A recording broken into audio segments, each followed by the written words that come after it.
नमो बुद्धाय. जय भीम. मी शरद चौर पगार, एक समाजकर्ता. दीक्षाभूमीवर मी गेल्या 2 वर्षापासून काम करत आहे आणि माझं काम आहे खास बाबासाहेबांच्या धर्माचा प्रचार म्हणजे लायब्ररी आणि बुद्धविहार म्हणजे बुद्धांचं किंवा आपल्या समाजाप्रती मुलांचं भविष्य उज्ज्वल करणं. त्यासाठी मी ई लायब्ररीचं मी निर्माण करतोय. आतापर्यंत मी 52 लायब्ररीचं काम केलेलं आहे आणि माझा उपक्रम आहे आज सम्राट अशोकांची पुऱ्या भारतात जगात आपल्या 2330वी जयंती आपण साजरी करत आहोत. आणि सम्राट अशोकने जी कलिंग युद्ध केल्यानंतर जे परिवर्तन झालं, तर मी म्हणतो मी चांगला उच्च शिक्षित आहे. मी पण बाबासाहेबच्या विचारांना प्रेरित होऊन जसं आपण काहीतरी समाजासाठी काही योगदान करावं त्याकरिता मी आज रॅली हे आपण आज निर्माण केलेली आहे. सम्राट अशोकांचा परिचय खूप मोस्ट आहे, खूप वास्ट आहे. मी एक छोटा त्यांच्याप्रती खूप एक झुरा आहे. पण सम्राट अशोकांनी केलेलं एक महान कार्य, त्याने बुद्ध धर्माला जीवित 84,000 स्तूप बांधून ते जीवित ठेवलं आणि आपले मुलं सुद्धा संघमित्र आणि महेंद्राला धम्माला दान देऊन आज ते त्यांचं जे कार्य अफाट आहे तर ते कार्य जीवित राहावं याकरिता आपण दरवर्षी चंद्रगुप्त मौर्याची आपण सम्राट अशोकांची आपण जयंती साजरी करावी. कारण की ज्याप्रमाणे बाबासाहेब आंबेडकर, गौतम बुद्ध यांची आपण जयंती करतो तशी सम्राट अशोकांची पण जयंती साजरी करावी. कारण की त्यांनी गौतम बुद्ध जीवित होण्यासाठी खूप मोठं आपल्याला योगदान दिलेलं आहे.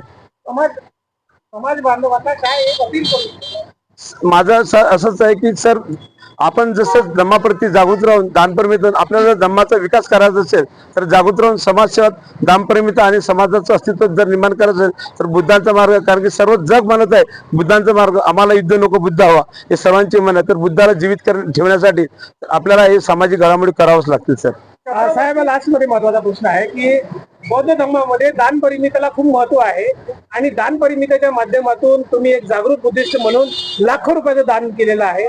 तसंच बाकीच्या लोकांनी दान दिलं पाहिजे. जसं बाबासाहेबांनी म्हटलं आहे की तुमच्या कमाईतला 20वा भाग दान केला पाहिजे. तशाप्रमाणे तुम्ही सोशल मीडियावर खूप ऍक्टिव्ह व्हा, तुम्ही खूप दान केलेलं आहे.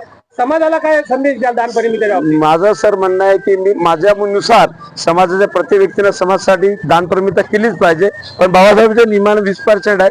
पण तुम्ही आपापल्या परीनं दान 100 रुपये का होईना पण समाजासाठी प्रत्येक जण दानपरिमिता करत राहाल तर नक्कीच समाजात उज्ज्वल भविष्य तुमच्या समोर येणारी पिढी तुम्हाला जागृत राहील आणि त्यांना दानपरिमिता कळेल, बुद्ध कळेल आणि आपल्या धर्माचं अस्तित्व कळेल. चक्रवर्ती सम्राट अशोकांच्या जयंती आहे. जयंती निमित्ताने आज हा कार्यक्रम आयोजित केलेली आहे. परंतु शासनाच्या मार्फत किंवा मोठ्या प्रमाणावर लार्ज लेवलवर हा कार्यक्रम आयोजित होत नाही, ही सुकांती काय? या संदर्भात काय सांगा सर? तसेच सर, सरकारची प्रत्येक चळवळ आपल्याला आठवण करून देणे हे भाग आहे. कारण की सरकार प्रत्येक चळवळी चालू शकत नाही.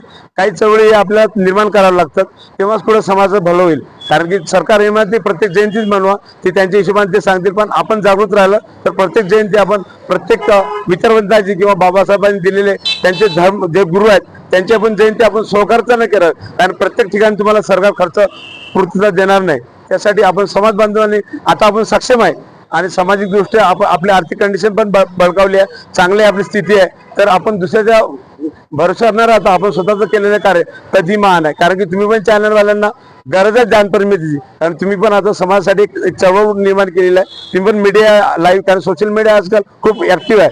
तर माझं पण म्हणणं आहे की यांचं पण विचार करा, यांना पण दानपरिमिता करत राहा. कारण की या लोकांचं पण रोजगार, यांचे कुटुंब त्याच्या उदरनिर्वाह त्यांच्यावर डिपेंड आहे. त्यांचं म्हणजे दानप्रेमिता मधला हा एक हिस्सा आहे की प्रत्येक जो समाज कार्य करतो त्याच्याकरिता काहीतरी समाजाने केलं पाहिजे, ही माझी इच्छा. शरदजी, आज 24 मार्चला चक्रवर्ती सम्राट अशोकांच्या जयंती निमित्ताने जो आज रहाटे चौक ते दीक्षाभूमी असं तुम्ही पदचालन काढलेलं आहे, रॅली काढलेली आयोजित केलेली आहे. येणाऱ्या काळामध्ये अशा पद्धतीचे कार्यक्रम मोठ्या लेवलला कसे नेण्याचं काय स्वप्न आहे सर? आतापर्यंत सर आपल्या संविधान चौक मध्ये दरवर्षी, आता आपल्या उनखानामध्ये पण हा कार्यक्रम राबवत होता.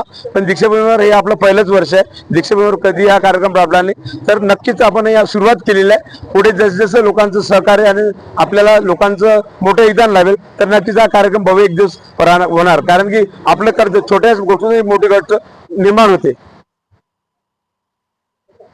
जय भीम, नमो बुद्धाय.